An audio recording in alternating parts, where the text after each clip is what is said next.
We're only born once. But what if we had another chance? Would we make different choices or fall back into the same patterns? Rebirth.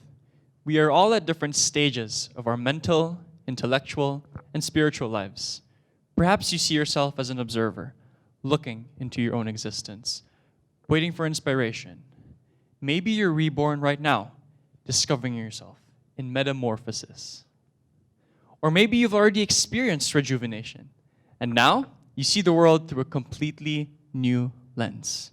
Regardless, every juncture, every challenge, every opportunity is a chance to reflect, redefine, and be reborn. And we invite you to just that with 5 special speakers here this morning. Good morning, everyone, and welcome to TEDxCUHK 2021. I am Maldir. And I'm Miles. And we're happy to be your MCs for this session. TEDx is an independently organized TED event, and we're pleased to be back for our 6th iteration. Our theme this year is Rebirth, and we welcome you to our first session of the day entitled Resurrect. Resurrect means coming back to life. Today, we're going to revive, revisit, and redefine traditional ideas. Very often we hold pre-existing notions about ideas, sometimes taking them for granted, without questioning their origins or applications. Every claim has an expiry date, and every idea needs to be revisited, questioned, and resurrected once in a while. We hope you are all doing well, staying safe, and looking forward to today's event, this year presented virtually. Without further ado, we would like to invite our first speaker, Ronnie Mag, Managing Director of RS Group, a Hong Kong-based family office committed to sustainable development of humanity and our planet. Ronnie leads and manages the strategy, operations, and development of RS Group's activities in Hong Kong and globally. Currently, she is driving the Natural Capital Initiative, which aims to mobilize private capital into nature-based projects in Asia. In her talk today, Ronnie will talk about good capital in a troubled planet. She will share her journey of 2 rebirths. First, joining her company as the managing director, and second, a new style of investing which takes into account environmental, social, and governance impacts. She is a firm believer that one should and can invest in the future one wants to create. And so with that, I welcome Ronnie Mag.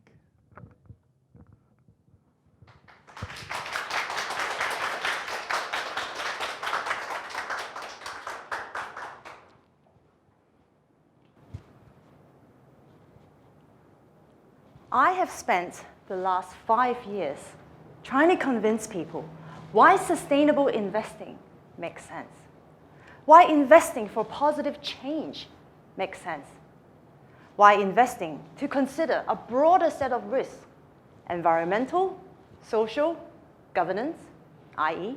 ESG, makes sense. And while being able to do all of that, whilst not giving up financial returns, makes sense. If you think about it, it's only common sense, right?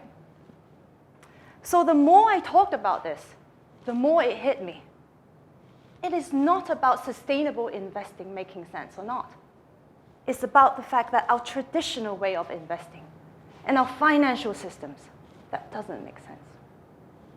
So I want to share my personal journey with you of why something so obvious takes so long and so much effort for people to accept and understand, including myself. So I came from the dark side, where money is the key measure of success. So I started my career as a trainee in an investment bank, IPOs, M&As. Our job was really to help companies get listed on the stock exchange, to buy other companies, to grow bigger and bigger, to help companies raise money, to expand, often with very little regard to ESG. I remember one incident. In my first year, at the end of that, I got my first bonus. It was a 24-month bonus. That essentially means that I got 3 years worth of pay just in that 1 year. I was 22 at that time. So as you can imagine, I was absolutely ecstatic I felt like, oh, I'm on top of the world. I've made it. I was determined to do whatever it took to keep going. It was then that my addiction to the idea of money and getting more started. But it was also then that my ignorance of the world also began. I ignored the fact that with that bonus, I actually made more money than my mom that year. With that bonus, I was only a trainee in my first year. I made more money than my mother, who was a primary school teacher for 20 years. I made more money in my first year working than she did in her 20th year of working. I didn't even bother to ask myself, did I deserve it? I mean, no matter how great I did at my job, come on, I was just a trainee. Compared to my mom, whose role and job, day and night, was to instill positive change in young children. Looking back, it just didn't make sense. Looking back, a lot of things actually didn't make sense. 20 bankers working day and night on an IPO and an acquisition without any consideration of ESG, let alone pricing ESG risks properly into their valuation models. Doesn't make sense. Spending $500 on fish and chips over a power lunch. Doesn't make sense. Wearing 3-inch heels to work every day that killed my feet every time, toe by toe. Didn't make sense. My ignorance of the world, it continued for a few more years. And then I woke up. And for the longest time I could remember, I felt lost, confused, and stuck. I was stuck in a high-paying job that I no longer enjoyed. I felt empty. My soul was empty. I wasn't happy. And then one day, I met my future boss, who's now my current boss, for the job that I'm doing now. We talked about a lot of things that day. We talked about how we can invest our capital for positive impact.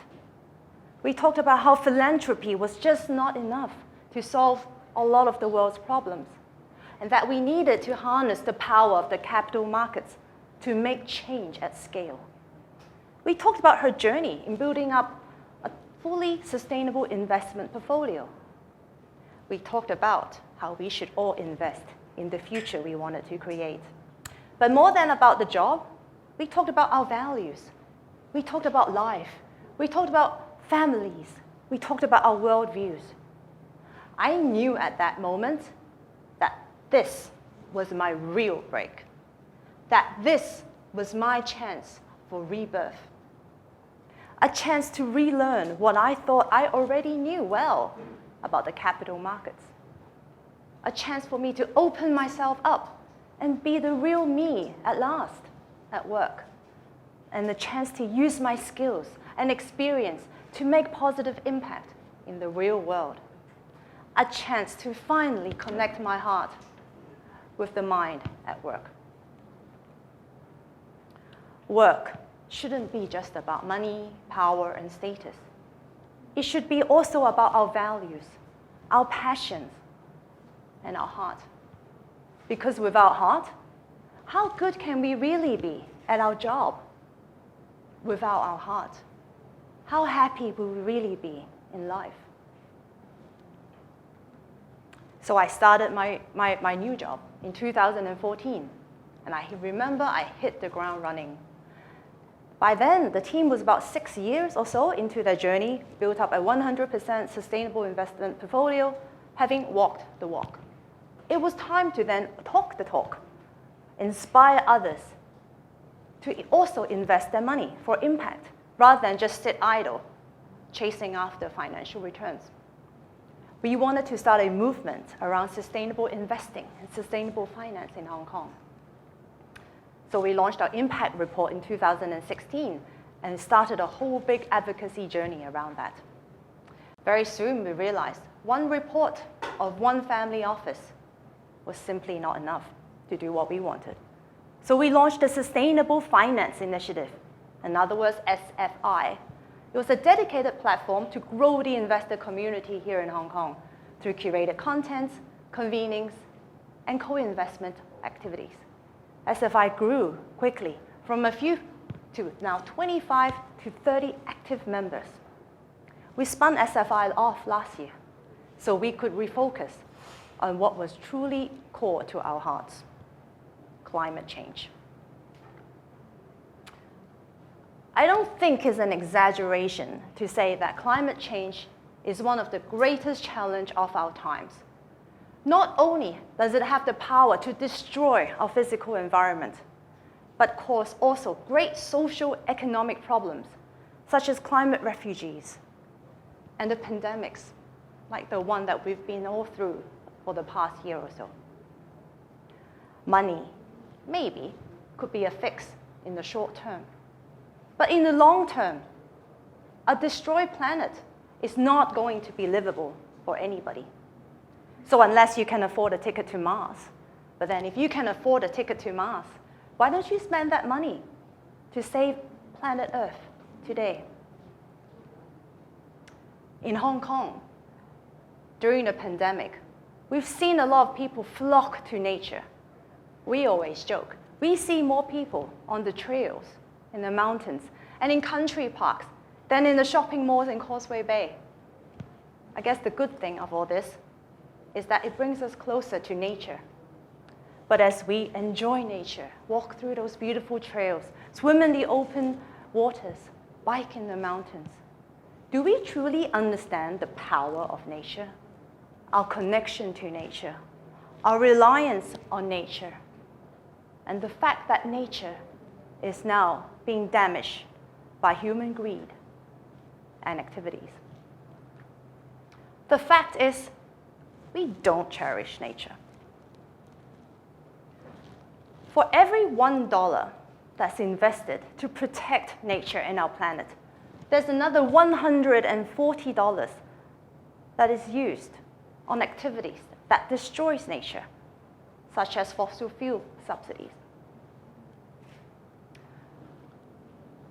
Nature actually provides 125 trillion US dollars worth of ecosystem benefits. That is actually equal to 1.5 times that of global GDP, i.e. what the world makes and produces in economic value every year. That's enormous, right? And nature has a clear link to our economy. In fact, there's increasing evidence to prove this. A recent McKinsey report shows that if you protect up to 30% of our planet, you can generate more than 3 times that of economic value, which means for every $1 invested, you can get 3.5 times worth of environmental income. Not only that, it can provide 30 million jobs and 2.4 billion tons of carbon emissions, helping to slow climate change. But we understand, protecting nature is no small feat. It's a big deal. It's been estimated that every year, the financing gap to protect nature and biodiversity has been estimated to be more than 700 billion US dollars. Clearly, philanthropy is not going to be enough to fill this gap. Again, we need to harness the power of the capital markets, rechannel those financing flows, rechannel those investing activities and capital from activities that destroys nature to activities that protects nature. As an impact investor, we try to play our part. In 2020, we gave a grant to a social enterprise. It focuses on marine protected areas in Southeast Asia. This grant was a proof of concept grant to help them design a blended finance facility that can then help them to protect up to 20 marine protected areas across 5 regions in Southeast Asia. We thought that this grant was very impactful on two levels. The first, from a financial leverage perspective. The grant was a $400,000 US grant. But that could then allow them to raise up to $50 million US worth of funding. That is 130 times leverage, which means that for every $1 that we gave them, they could go out there and raise another $130 from other funding sources. And these funding sources includes funding from mainstream type of capital, banks, pension funds, institutional investors. And this would have been money that would have not otherwise gone in to these regions, to these areas.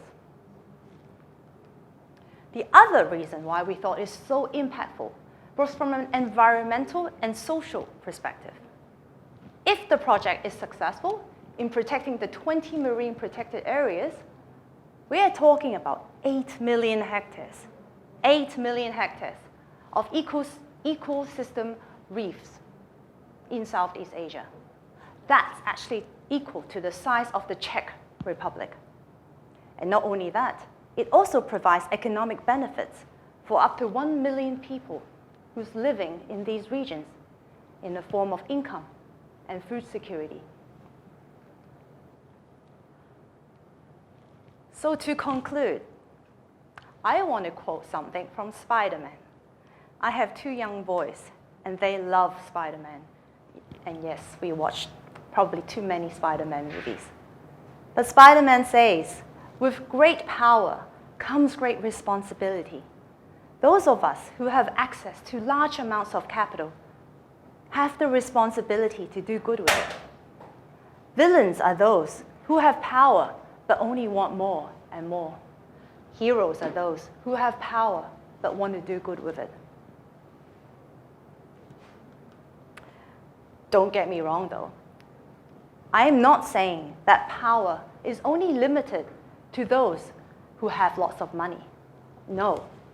Power is within each of us.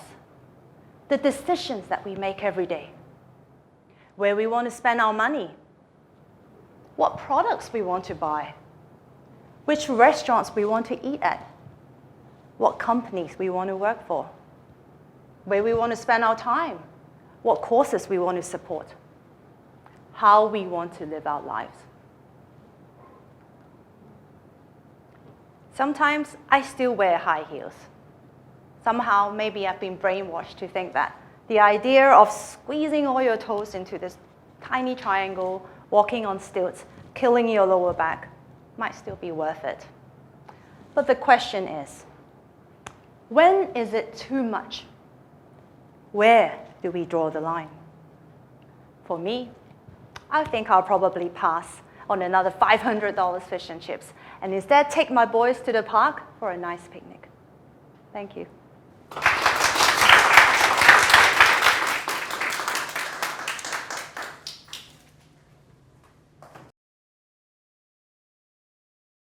Thank you, Ronnie, for sharing your insights into your rebirths. Reshaping the impact of finance, the purpose of capital, and the perception of nature is crucial to the development of humanity and our planet. This shift in people's values and priorities allows economic growth to benefit both human development and environmental sustainability. Certainly, we all go through different phases in our lives. There are many different versions of ourselves, not only in our minds, but also in the minds of those around us. We're only born once, but we can live a new birth each day. Our next speaker is Professor Vincent Chung. Professor Chung is an assistant professor at the School of Biomedical Sciences at CUHK. An MIT-trained neuroscientist and biomedical engineer, Professor Chung is interested in translating his knowledge in the human nervous system into innovative technologies for stroke survivors. His passion for teaching has earned him various teaching awards from MIT and, more recently, CUHK's Faculty of Medicine, as he directs courses in neuroscience and human anatomy. But beyond science, Professor Chung is also an avid classical pianist and an award-winning radio host. For his talk today, Professor Chung will take us along the world of neuroscience and discuss what we do not know about the brain. What are the major big questions in neuroscience today? What might we do to push the knowledge frontier today?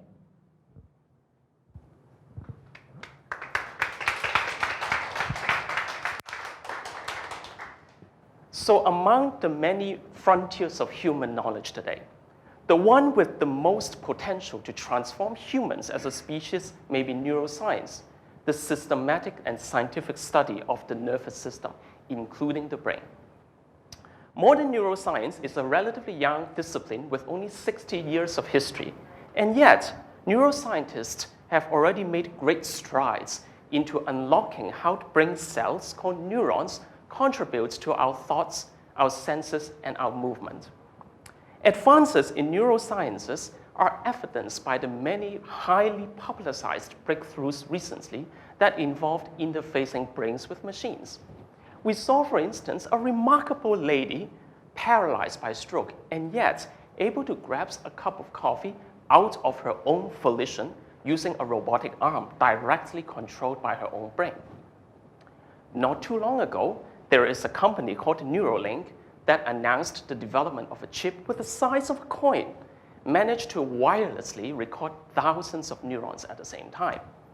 All of a sudden, it appears that we have arrived at a level of knowledge that will allow us to soon cure all the brain diseases, and perhaps we will soon live in a future world controlled and governed by the combined will of the people linked by AI, as the Neuralink's founder Elon Musk envisioned. Now, I must say, such optimism imparted by these breakthroughs contrasts very sharply with how many neuroscientists, including myself, understand the state of their own discipline. Not only are we very far away from the promised rebirth of humans, we also have trouble understanding tiny little brains of the mice, the rat, and even a fruit fly. In fact, we even struggle to understand the very simple nervous system of a tiny worm that is called C. elegans, with only 302 neurons to be precise. Over the last decade, many pharmaceutical companies have diverted their resources away from neuroscience research. So let's take a moment to reflect. Why is it so dauntingly difficult to understand the brain and to study the brain?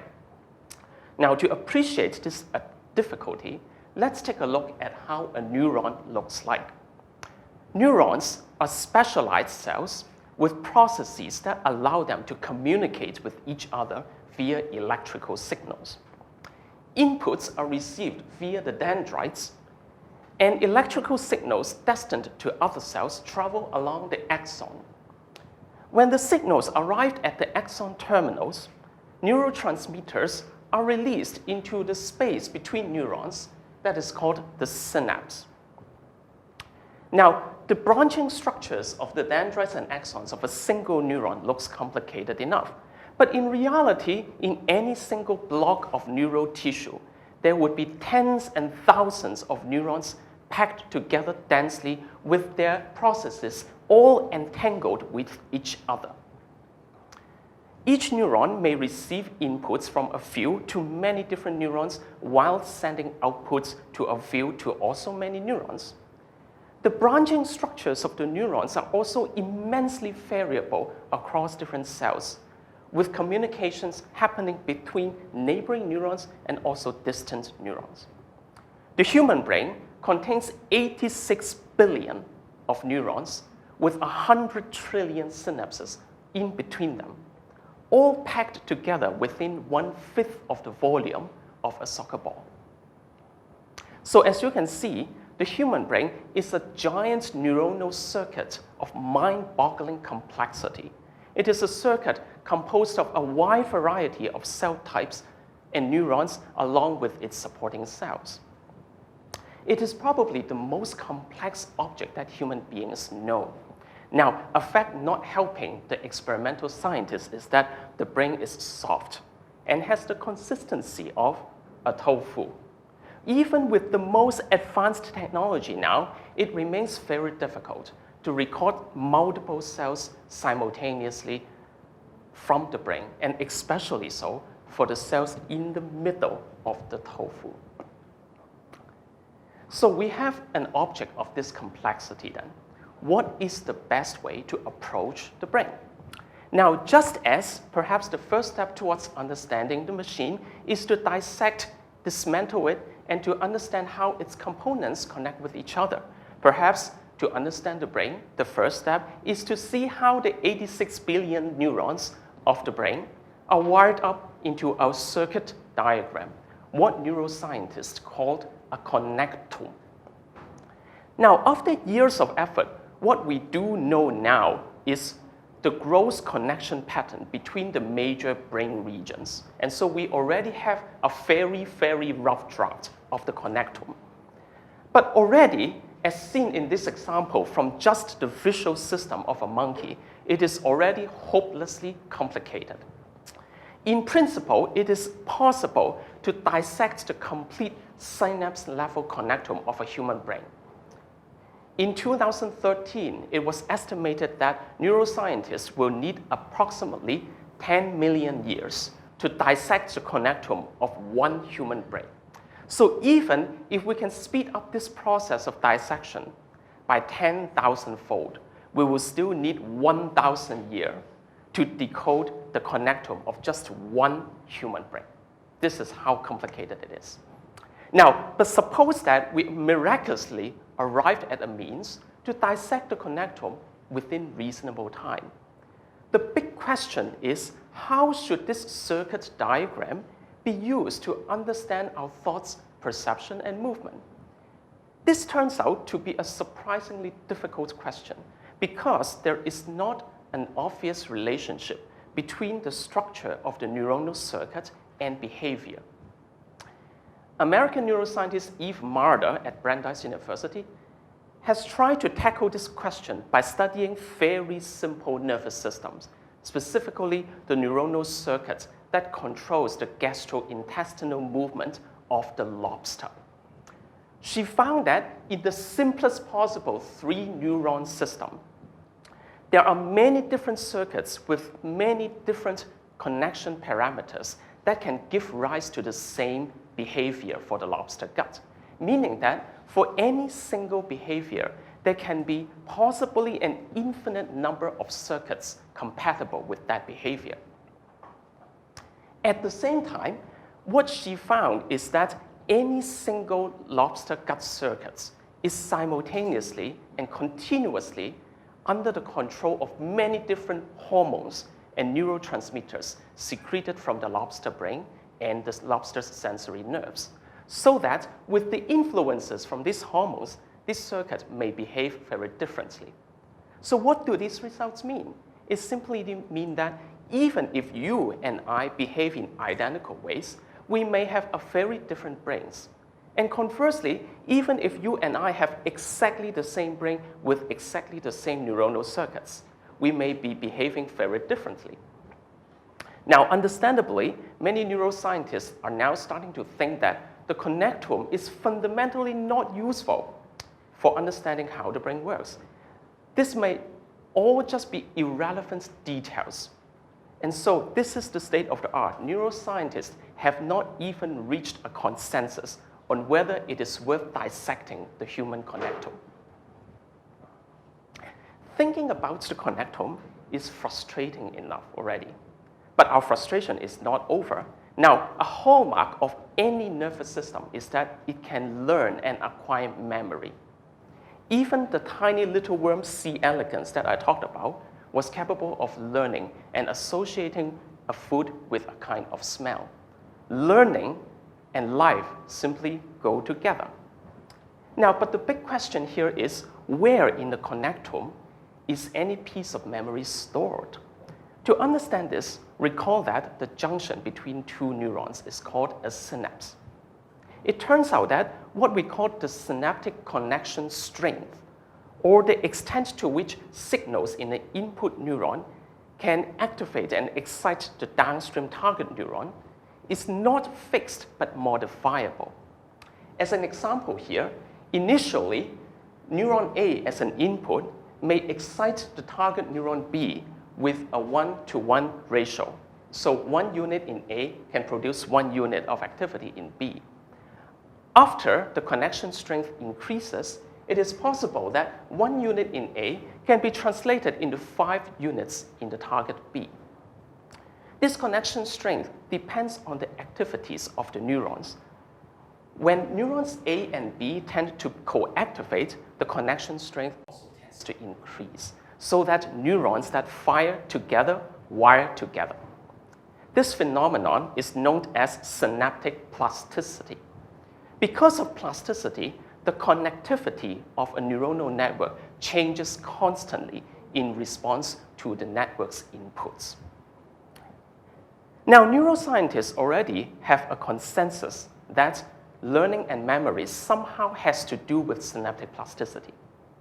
But the major big mystery here is, what is the relationship between memory and which synapse to tune, and by how much their connection strengths must be tuned? Now, movies of science fiction may have conditioned you to think that every piece of memory is encoded in a single neuron or a single synapse. But this cannot be further away from truth. To remember even just a very simple impression, the strengths of many different synapses must be tuned intelligently. To appreciate this, let's take a look at this very simple neuronal network with just 3 layers of neurons. Our task here is to remember to associate the arbitrary inputs 6 and 4 with another pair of arbitrary outputs 5 and 7. In this cartoon here, the size of the axon terminal denotes the connection strength of the synapse. Initially, the synapses are not tuned appropriately so that we cannot reach our goal of 5 and 7. But after the synaptic strengths are appropriately tuned through the process of learning, we can reach our goal so that the output of the network, 5 and 7, matches our desired goal. So the pattern of synaptic strengths here is the actual memory trace of pairing 6 and 4 with 5 and 7. Now, this sounds all easy enough, but the reality is that even such a simple network is embedded within a much larger neural network that is constantly bombarded by all kinds of inputs at unpredictable times, and those inputs must be paired with other outputs. So how then can the nervous system remember all these new pairings while making sure that our original 6-4 to 5-7 pairing is not lost but still recoverable? Plasticity is a good thing because it allows learning to happen. But there is a dark side to plasticity. Too much plasticity would compromise the previous memories and compromise the stability of the nervous system. If we compare learning by retuning the network of neurons as a kind of rebirth, this is a very special kind of rebirth because this is a kind of birth that allows pre-birth memory to be encoded in the network. How the nervous system does this, we really do not know at this point.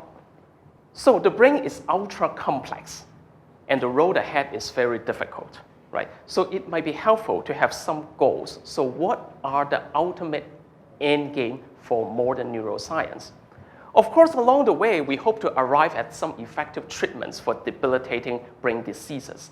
But an equally noble and important goal is to understand how our brain, the network of neurons, gives rise to consciousness, our awareness of ourselves as beings capable of moving, thinking, making decisions with a perhaps free will, and sensing with that ineffable quality of subjective experience.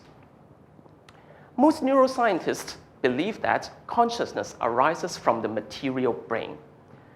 Our cognitive and mental abilities is the end result of neuronal firings. There is no immaterial soul or little man sitting inside your brain telling how the neurons must behave. I have to say, I do not have the absolute positive proof for this hypothesis, but evidence thus far in favor of it has been pretty compelling. For instance, there are patients with the 2 cerebral hemispheres disconnected for epilepsy control, and they sometimes would behave as though there are 2 different minds residing in the same brain. Stimulation of specific brain areas may also elicit dreamlike hallucinations in these particular patients.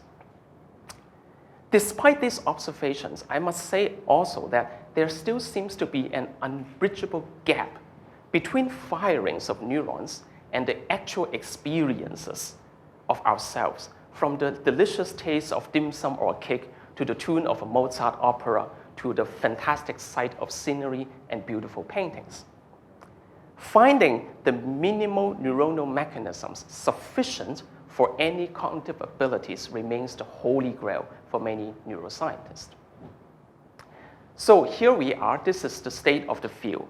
There are known unknowns concerning the relationship between neuronal circuits and behaviors, the nature of memory, and the neuronal correlates of consciousness. What then may we do to push these frontiers of knowledge? For sure, I would say we should invest in new technologies to simulate, stimulate, and record from the brains. My colleagues and myself have been using laser beams to activate new types of neurons, using carbon nanotube electrodes to record from the brain, and using novel machine learning algorithms to understand and derive insights from complex neural data. Perhaps we need to be very clear on what scientific questions these new technologies can address. We may also want to invest in our time to conjure up new theories of the brain that are experimentally falsifiable. But at the end, for something as elusive as consciousness, we may even need a new paradigm of thought that allows us to think about the brain in a radically different way.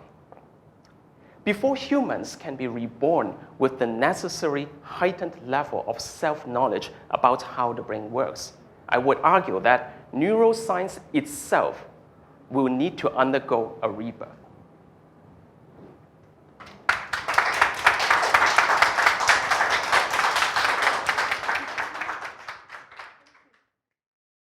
Thank you, Professor Chung, for inspiring us and guiding us into a mysterious world of brain and human consciousness.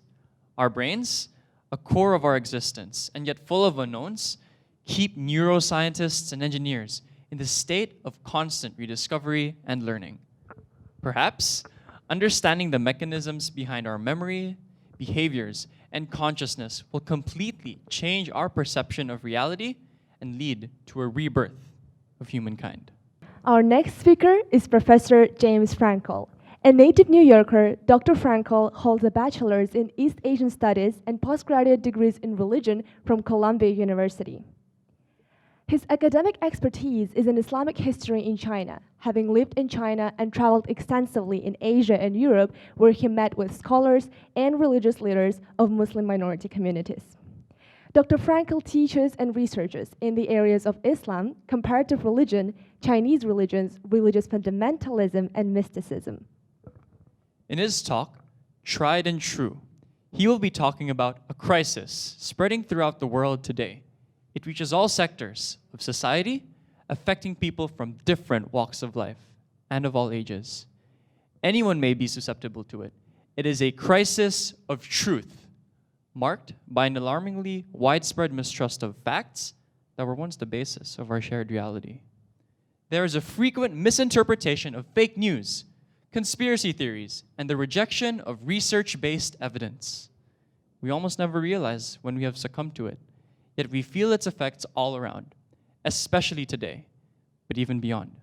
Let's welcome Professor Frankel.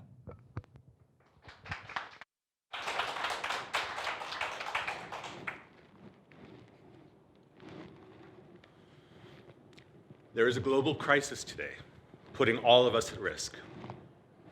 It's all around us. No one is immune from it. We sometimes may not even know when it has hit us. The crisis is an increasing lack of trust in what we commonly call truth. Millions around the world are expressing doubt in reliable sources. Phrases such as hoax, fake news, conspiracy are bandied about, blurring the line between what is credible and what is fabricated. Well-intentioned but gullible consumers of information find it difficult to distinguish truth from falsehood. a large segment of society has become fact-resistant. A healthy dose of skepticism is a good thing. It prevents us from blindly accepting whatever we're told.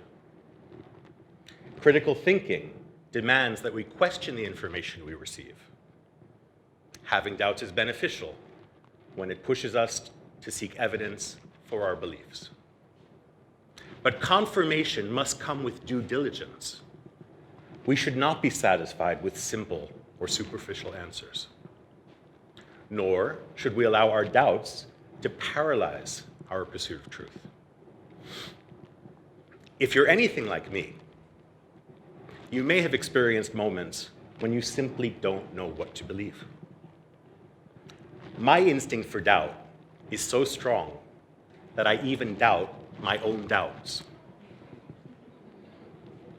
Some reach a point where they doubt that it's possible to know truth at all. But I'm here today to talk about not the deeper philosophical questions of epistemology and how we can know that we know. I reached a point in my youth where I was so disturbed by my doubts that I had to make a compromise with myself. I could have doubts about the great existential mysteries of the universe, but I would not surrender my belief in the day-to-day realities of life. I resolved to maintain my belief that truth exists and that I should seek it. This decision inspired me to become a student of knowledge and then a career scholar. And if you doubt my commitment to seeking the truth, just look at the funny hat I was willing to wear in order to seek it. Let me say something about knowledge and learning here. Ignorance is not a mortal sin. It is easily remedied by curiosity and study. But willful and persistent ignorance is a crime against self and society. Likewise, grasping onto beliefs in spite of compelling or irrefutable evidence is a mistake that can have dire and far-reaching consequences. In 2018, a poll by YouGov found that 4% of people surveyed believe that the world is flat. Another 5% have doubts that the world is round. And about 7% answered that they are not sure one way or the other. Of course, flat earthers are a fringe population, and their belief has been disproven centuries ago. But here's the thing. Ironically, in recent years, the belief that the world is flat has been spreading around the globe. Julius Caesar once said, "Men easily believe what they want to." Our subtle wish for something to be true may unconsciously influence us to believe it or to reject contradictory evidence. In the worst cases, this causes people to deny facts and repeat lies. And a lie repeated often enough becomes believable. Now, someone may ask, what's the problem? You're overreacting. Why not just let people believe what they want to believe? And I would concede that some unconventional beliefs held by an individual have little or no effect on the world at large. Even if people believe the Earth is flat, it will still continue to turn on its axis. In other words, facts remain true whether you believe them or not. But the crisis of truth that I'm talking about today is not so harmless. The intensifying denial of facts and the perpetuation of big lies present a clear danger with real-world consequences. From politics to the environment to public health, we've reached a critical point in history where disbelief has become a war cry. And information has become a weapon that can be deployed anywhere in an instant. Lies proliferate quickly in the information age. Misinformation is easily manipulated into disinformation with the intent to brainwash. The stakes of refuting or affirming truth have never been greater. The crisis of truth is a life and death problem because we share this world and its resources, and if we don't share the same idea of truth, then we would be living in our own separate realities. People could then justify not acknowledging the real needs of others. How can we survive if some people deny the existence of existential problems that put us all at risk? Now, what can we do to verify the facts? You've probably heard of something being described as tried and true. This means that something has gained the status of truth because it has been practiced and experienced. It's been tested. I'm about to explain some basic principles for verifying facts that may be summed up in a single phrase. It's true because it's been tried. As soon as we're born, we begin to take information in from the environment surrounding us. At first, we simply recognize whatever our senses perceive. And this data of tastes and smells and sights and sounds become the foundation of our reality. In time, we begin to attribute meanings to our perceptions, forming words and concepts. Small children are incapable of perpetrating or detecting deception. The idea that something they are shown or told is not real is unimaginable to them. But it's not long before the power of make-believe appears. Eventually, everyone learns to lie, though the ability to detect deception of others usually lags behind. As we mature, our minds form a complex network of understanding and interpretation of facts about the world at large, which is called our worldview. This body of knowledge is constantly expanded and supplemented by what we learn. Inevitably, we encounter new information that challenges the existing content of our worldview and may contradict previously held beliefs and values.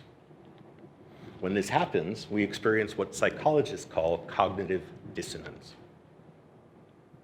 The introduction of new and conflicting ideas into one's mind causes great discomfort and confusion because it shakes our sense of reality. The first and most common reaction is to deny the truth of the new information and reject it. For most people, when the facts are too strong to deny, there's no choice but to accept them and adjust our beliefs and our attitudes to accommodate them.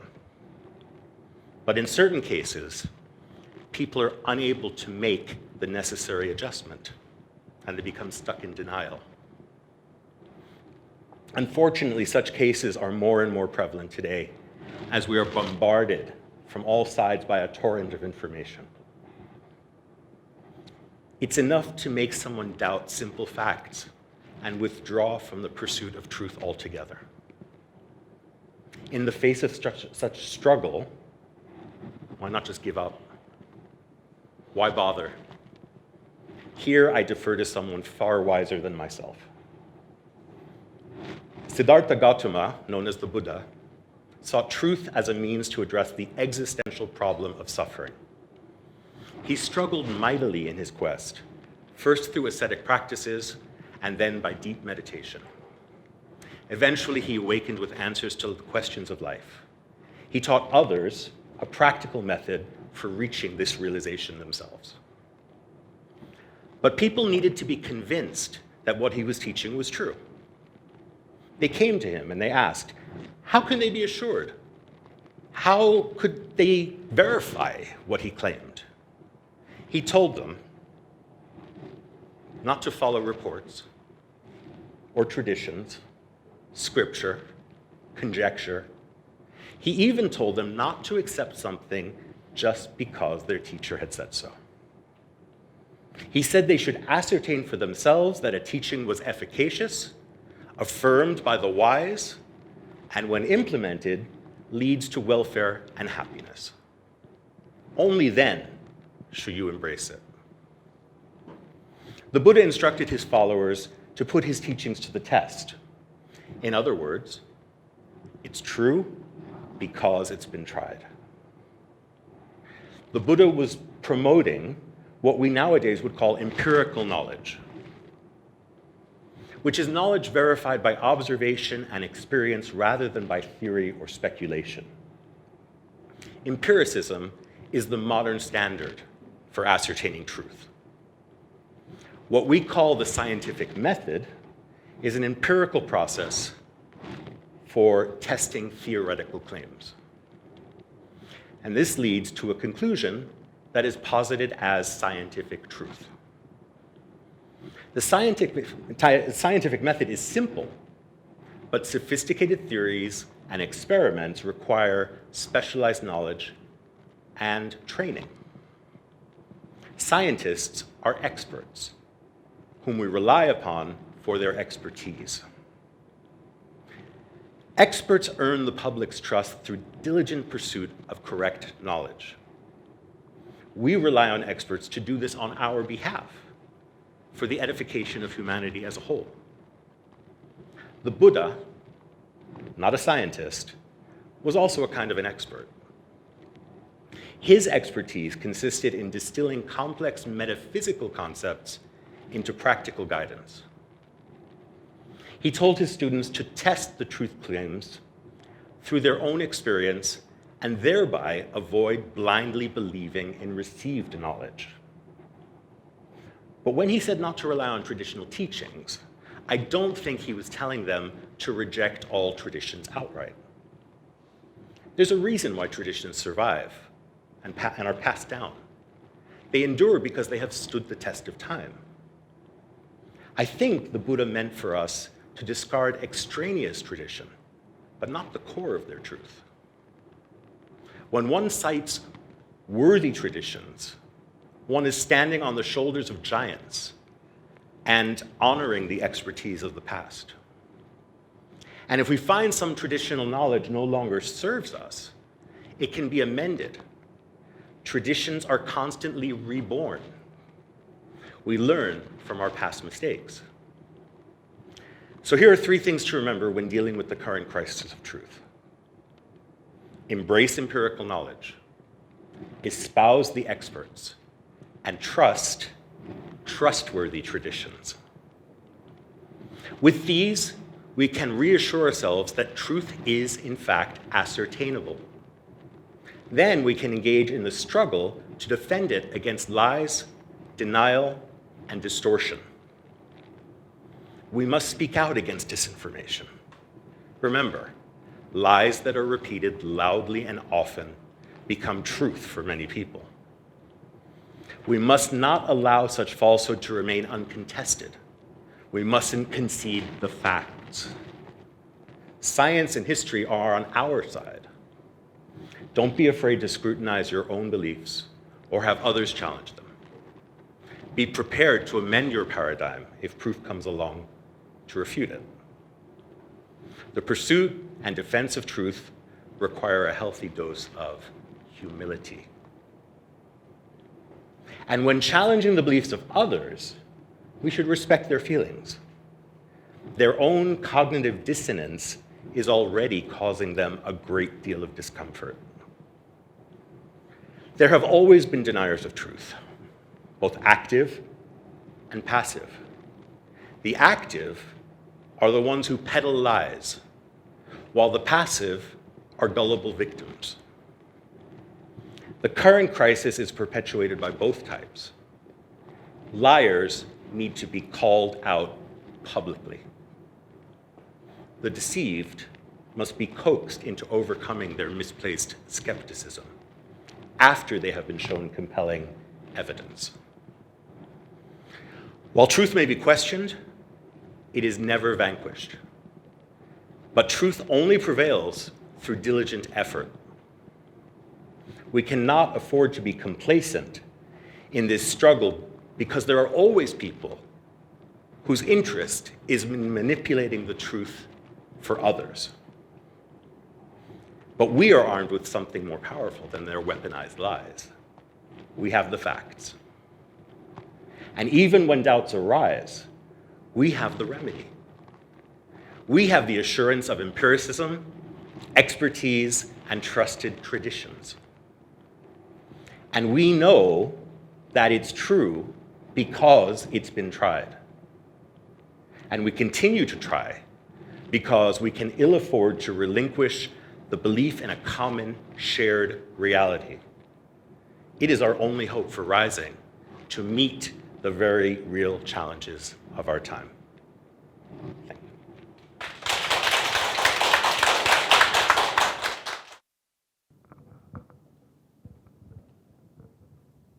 Thank you, Dr. Frankel.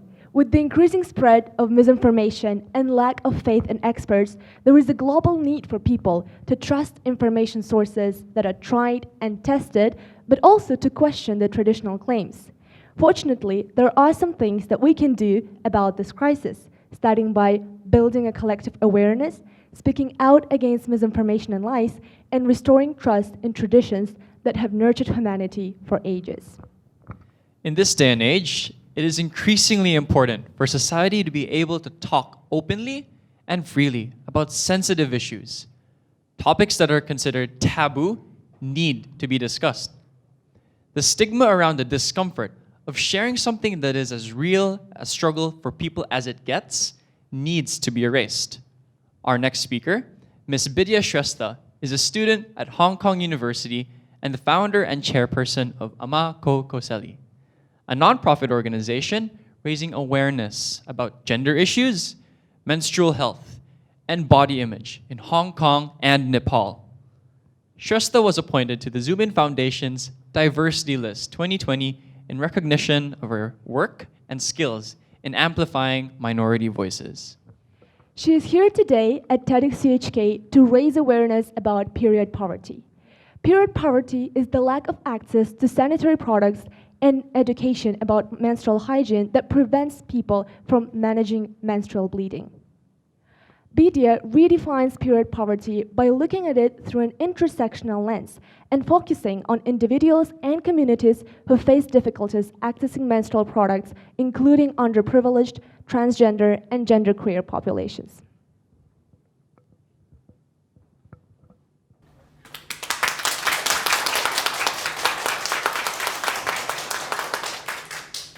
Hi everyone, this is Bidya, and I want to start off by asking everyone a question. How many of you have had bad experience with menstruation?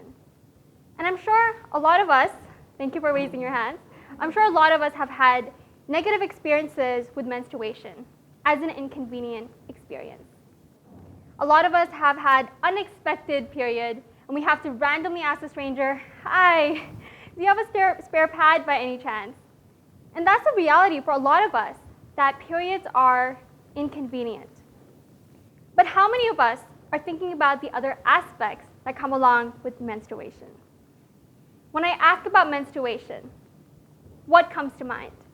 Most importantly, who comes to mind? Because we often talk about cisgender women when we talk about periods. Cisgender women are women who are assigned as female at birth and identify as women as well.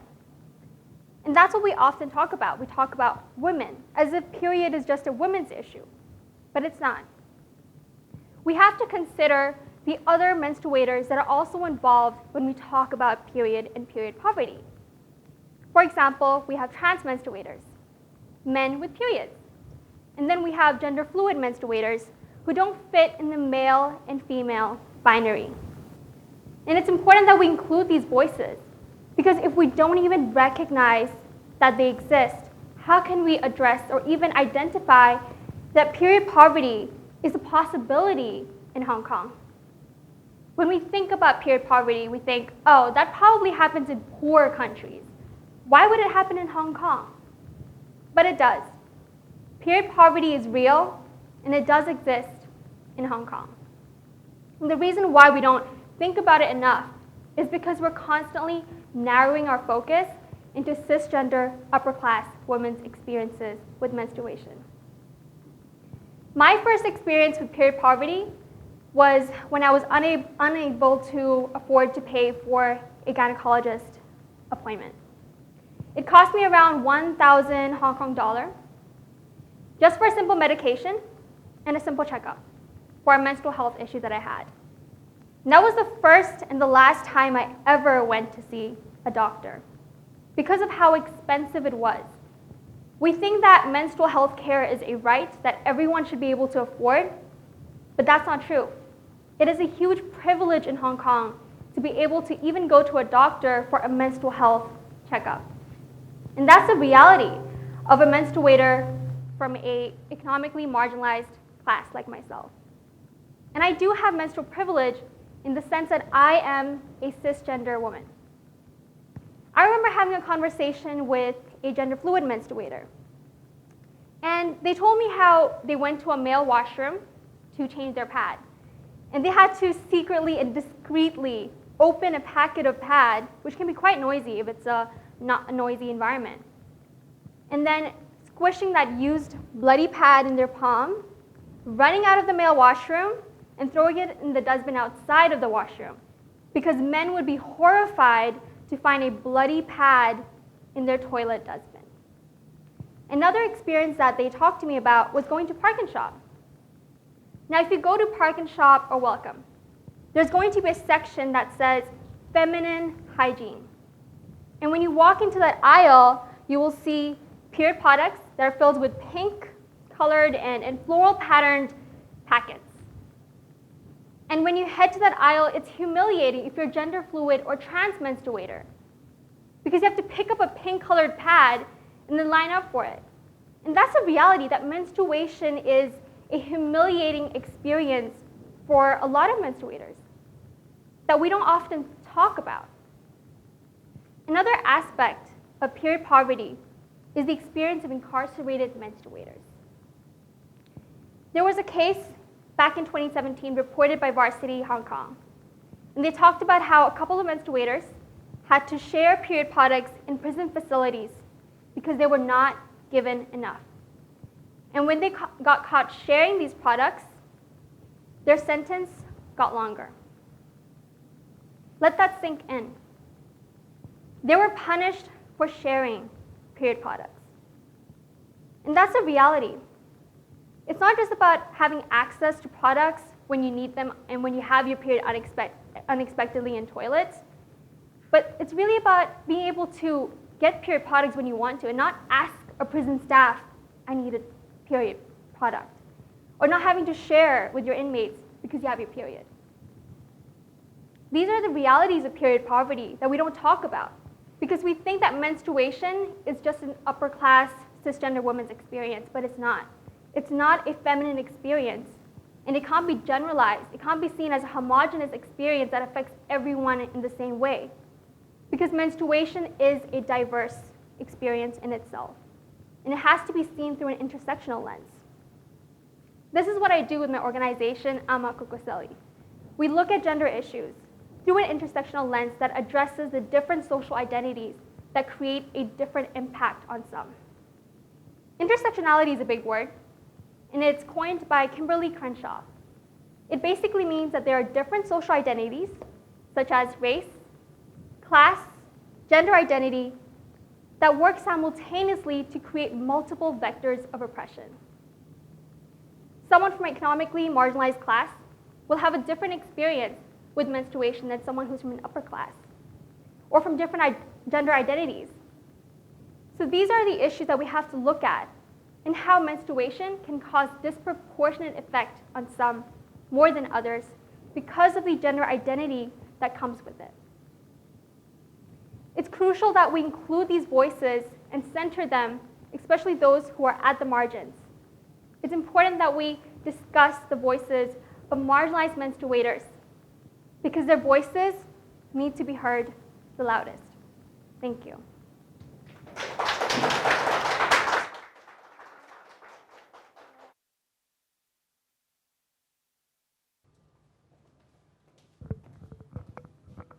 Thank you, Bidya, for sharing your valuable ideas on certain individuals who encounter period poverty because of their class, race, and gender unfairly. This reminds us not only about the period poverty, but also about the different, deeply structural inequities in Hong Kong that we, as a society, need to fight against together.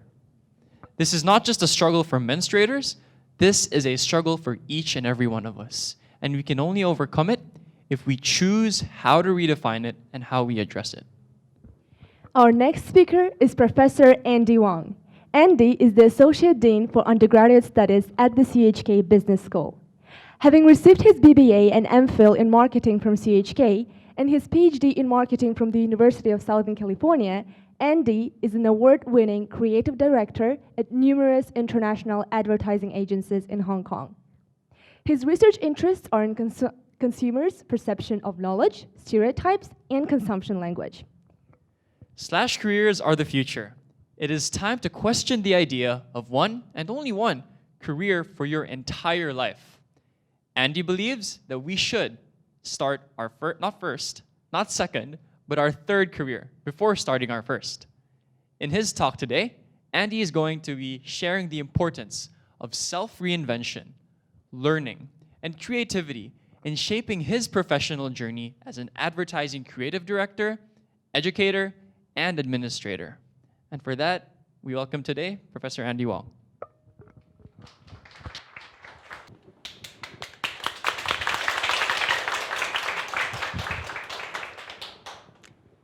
Hey, good morning. So I started my third career when I was 15. Back then, I didn't know that I have made such an important decision in my life. I was watching TV. But without my third, I wouldn't have had my second and my first careers. So when it comes to career, there is a critical question that everybody must answer. Should I do a job I love, or should I do a job I'm good at? The second option seems to be a good one, right? You build your career on your strengths. But there are two issues. Now, first, you believe you're good. Unfortunately, you might not be good.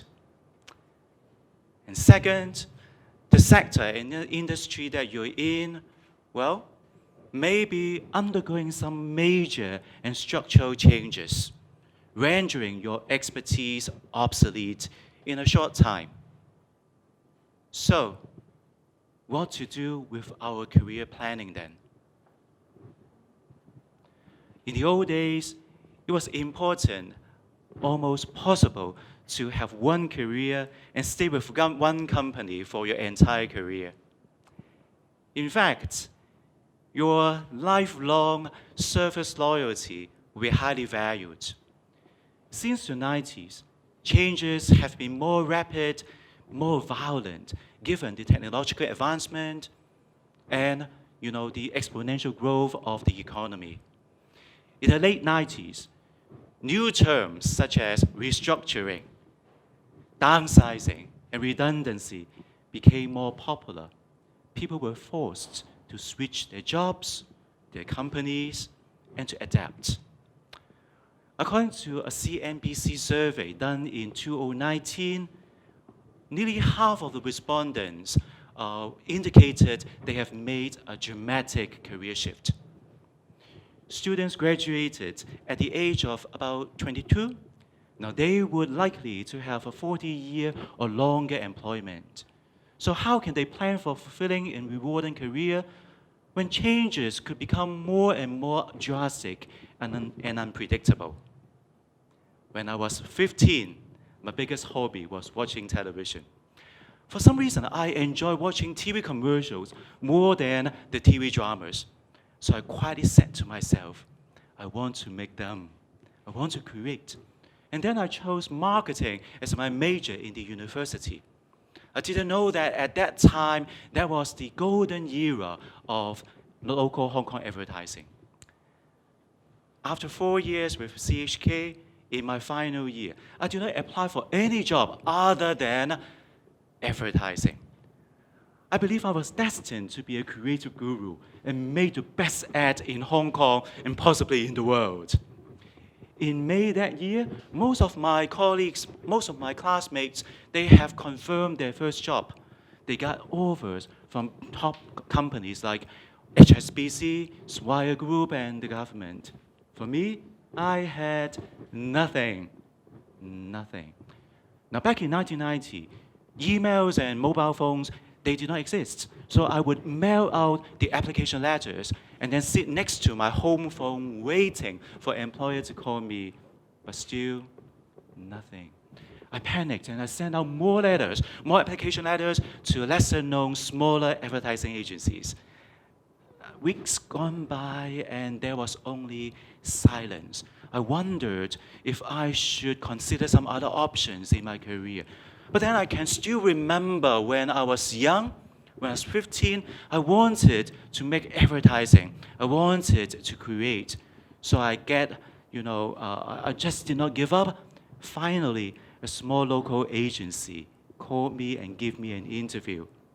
I became an advertising copywriter, although my salary was less than half of my classmates.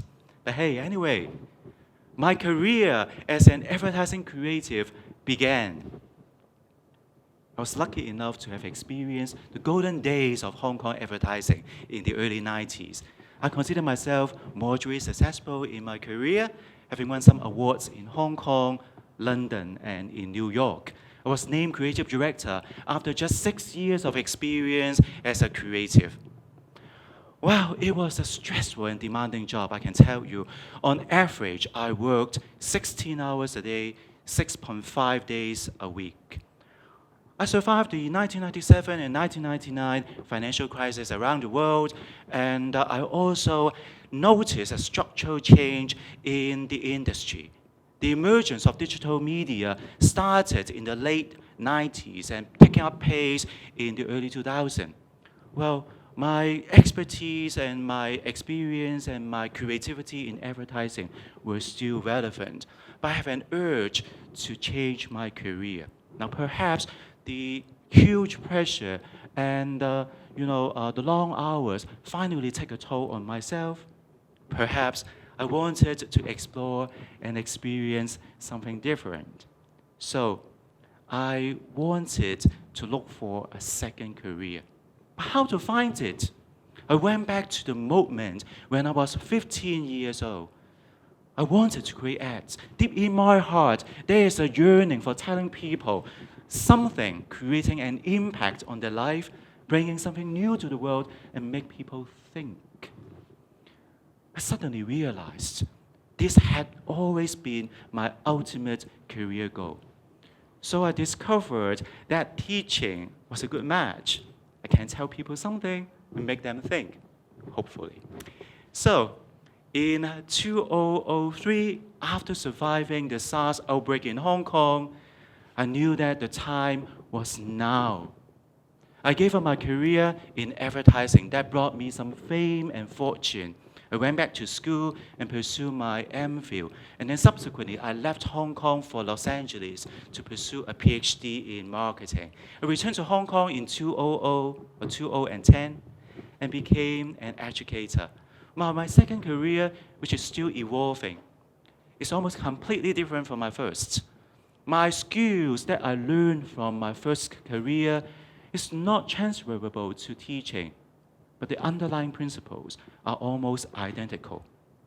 I convey a message to an audience in a new way, in a creative way, so that they're more willing to accept and hopefully have a minor change in their lives. So what is my third career? In my view, it's everyone's ultimate career to become the person they want to be. This career may take a lifetime to realize. This one is the last, but the most important one. Between your university and your final career, there will be interim jobs, your first, second, or maybe more. So choose the ones that can help you fulfill the last, so that you can become who you want to be. You should find a job that you love, but passion must be complemented by your conviction and a strong belief. You're free to choose whoever you want to be, and you must choose, or else the big machines in the society will define you and put you in normal positions. When your skills suddenly become obsolete, well, the world will replace you with someone possessing the new skills. So, self-reinvention will be the new survival skill in the turbulent time of right now. But no matter how you pivot, you must not forget your ultimate goal. There will certainly be times, bad times, setbacks, casting doubt on you, all right? Seducing you to give up. But you've got to be determined, even stubborn, because no one knows you better than you do. So, my friends, being and becoming are more important than doing. So start your ultimate career today. Thank you so much.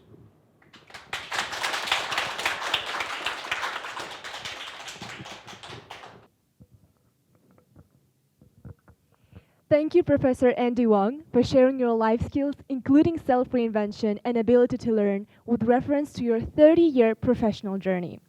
It is inspiring to students who have not even started their first career and to have better preparation for not only the career, but also life planning. Only with these life skills can we survive in this changing world and hope to take the road not traveled. Next, we would like to present the TED Talk named Choice, Happiness, and Spaghetti Sauce by Malcolm Gladwell. Malcolm Gladwell is a known Canadian journalist for The New Yorker and best-selling author with a reputation for challenging conventional wisdom. In his talk, Gladwell explores the story of a man who refused to believe in a perfect spaghetti sauce, and how embracing the diversity, not conformity, of human beings can broaden our understanding of choice and happiness.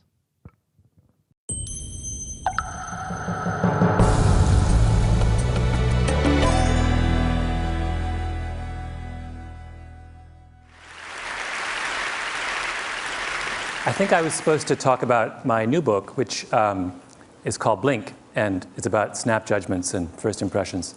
And it comes out in January, and I hope you all buy it in triplicate. But I was thinking about this, and I realized that that although my new book makes me happy, and I think will make my mother happy, it's not really about happiness.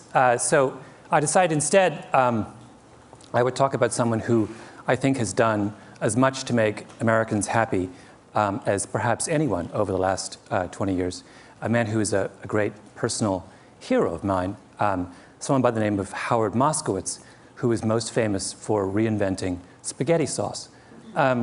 Howard's about this high, and he's round, and he's in his 60s, and he has big, huge glasses and thinning gray hair, and he has a kind of wonderful exuberance and vitality, and he has a parrot, and he loves the opera, and he's a great aficionado of medieval history.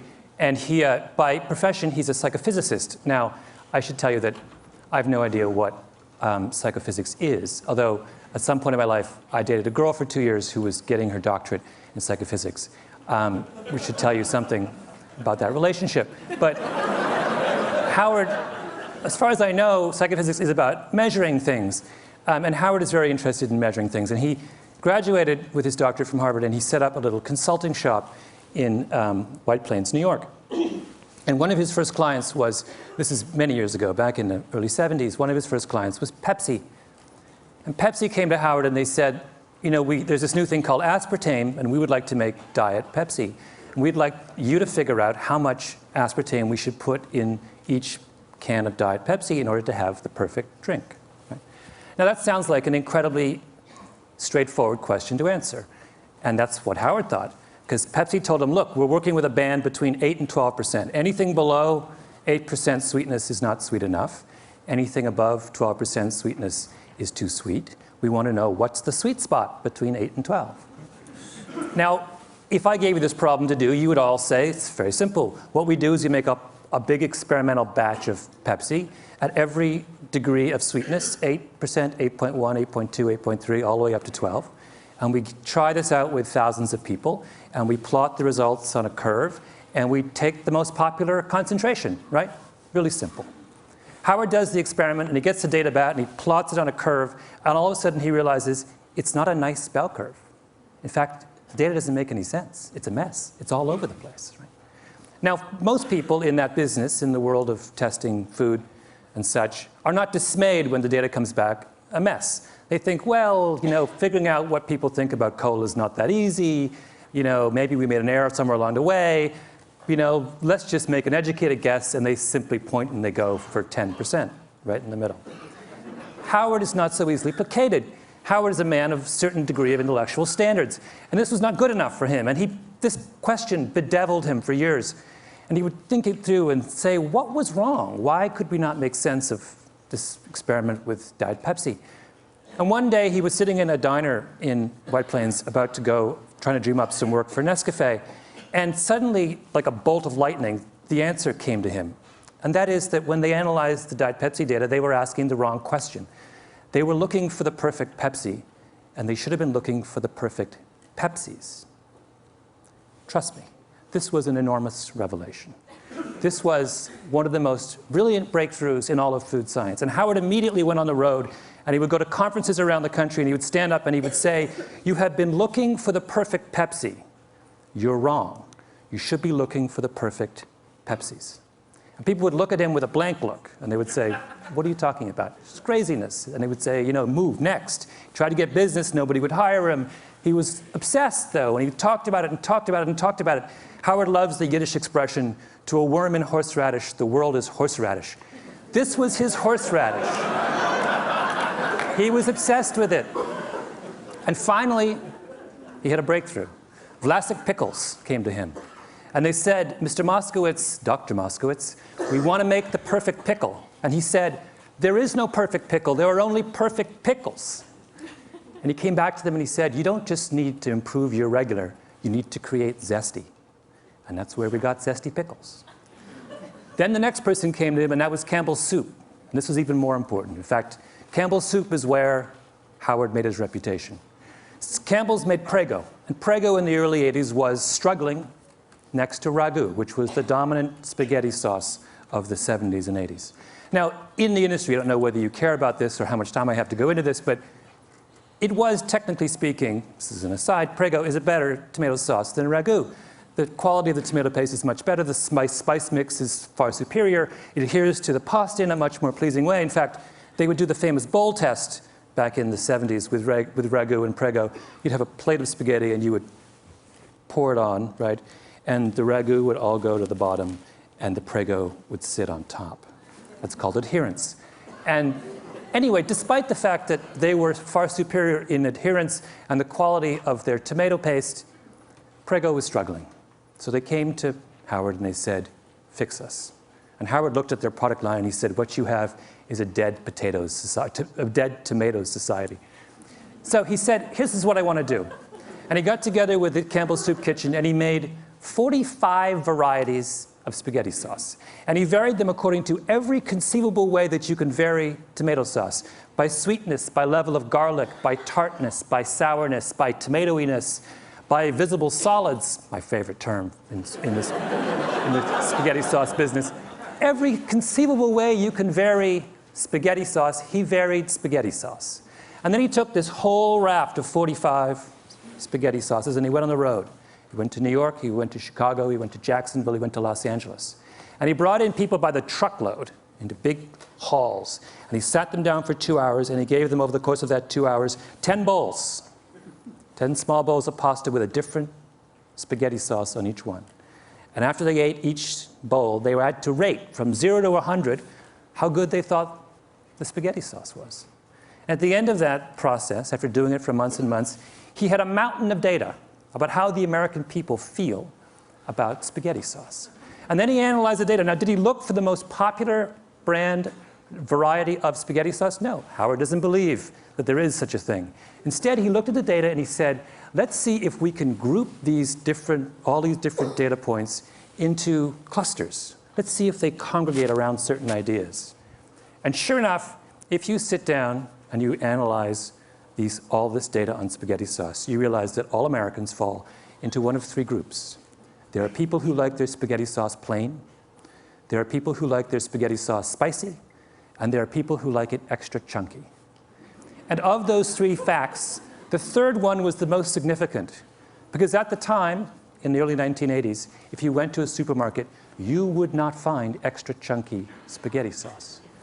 And Prego turned to Howard and they said, are you telling me that 1/3 of Americans crave extra chunky spaghetti sauce, and yet no one is servicing their needs? And he said yes. And Prego then went back and completely reformulated their spaghetti sauce and came out with a line of extra chunky that immediately and completely took over the spaghetti sauce business in this country. And over the next 10 years, they made $600 million off their line of extra chunky sauces. And everyone else in the industry looked at what Howard had done and they said, oh my God, we've been thinking all wrong. And that's when you started to get 7 different kinds of vinegar and 14 different kinds of mustard and 71 different kinds of olive oil. And then eventually even ragu hired Howard. And Howard did the exact same thing for ragu that he did for Prego. And today, if you go to the supermarket, a really good one, and you look at how many ragus there are, do you know how many there are? 36.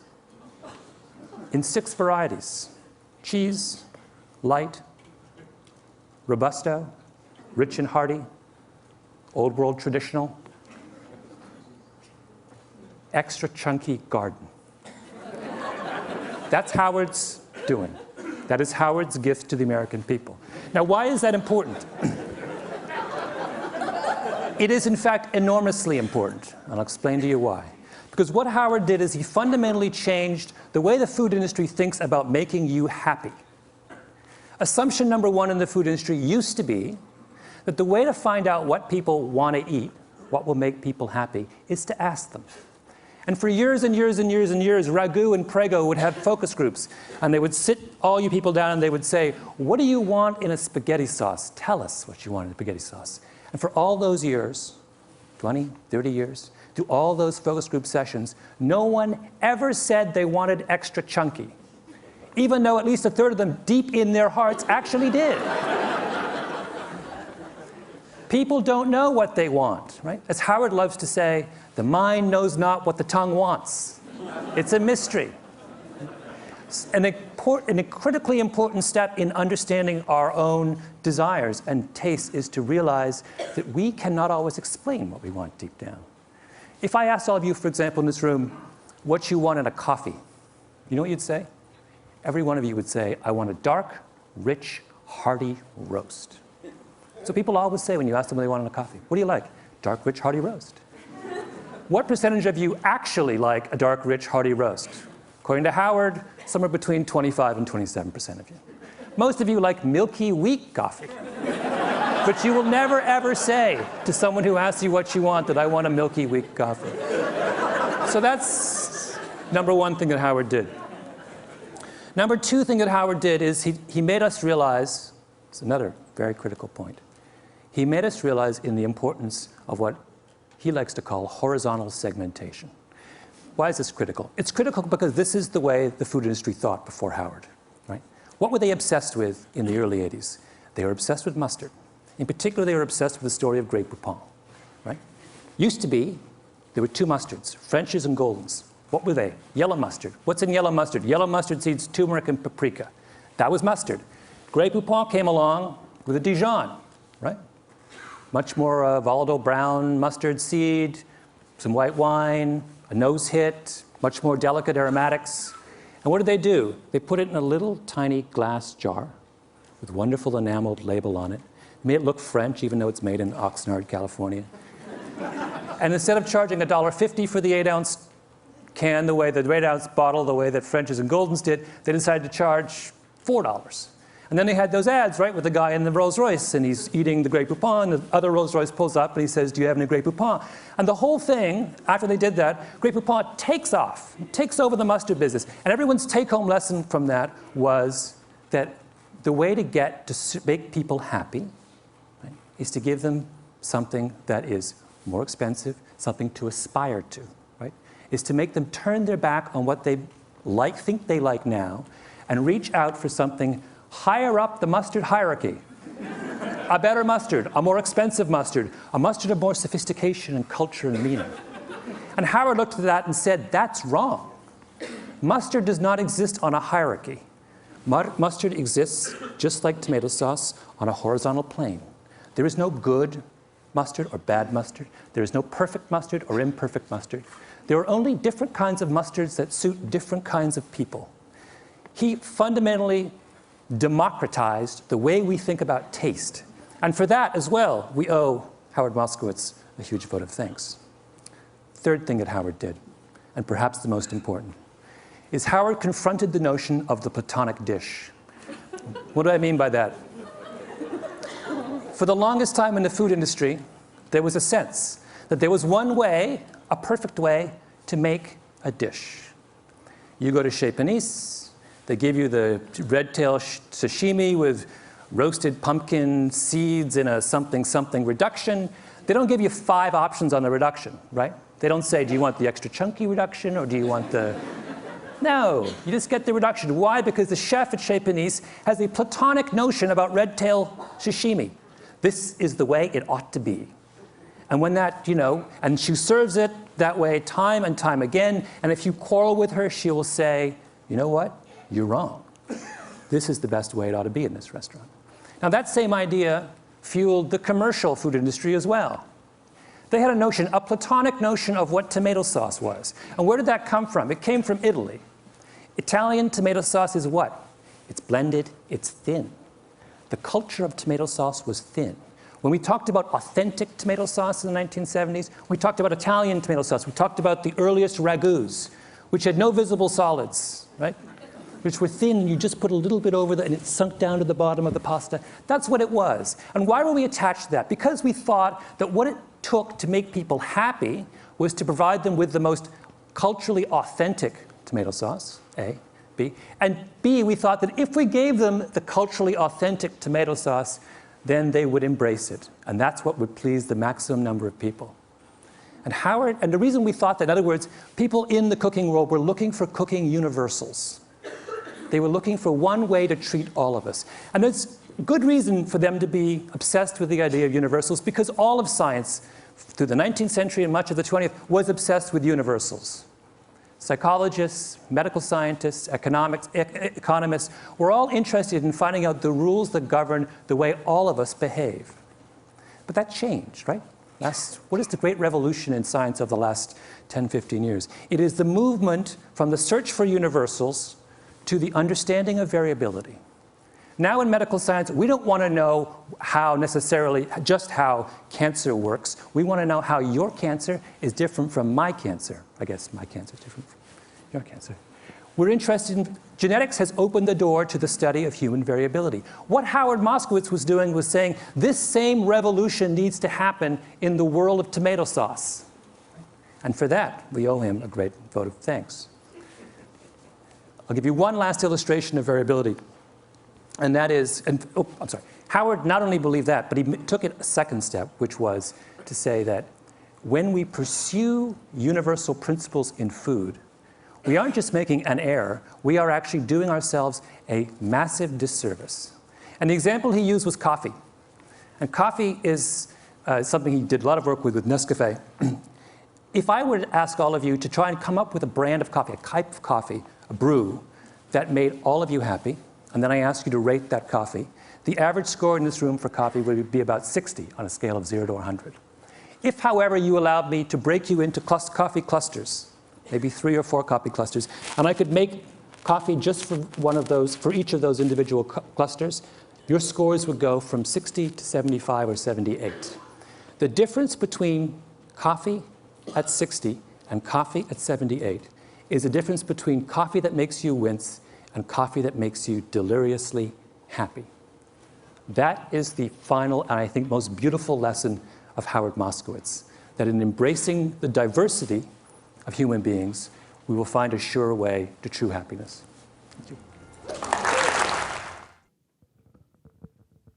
This was one of the most brilliant breakthroughs in all of food science. We should not look for a perfect or universal taste, but understand the variability. Revelation of the secrets behind people's choices led to a rebirth of the food industry and its improvement. What we could learn from this example is that the way to true happiness is different for everyone, and it can be achieved through embracing this diversity.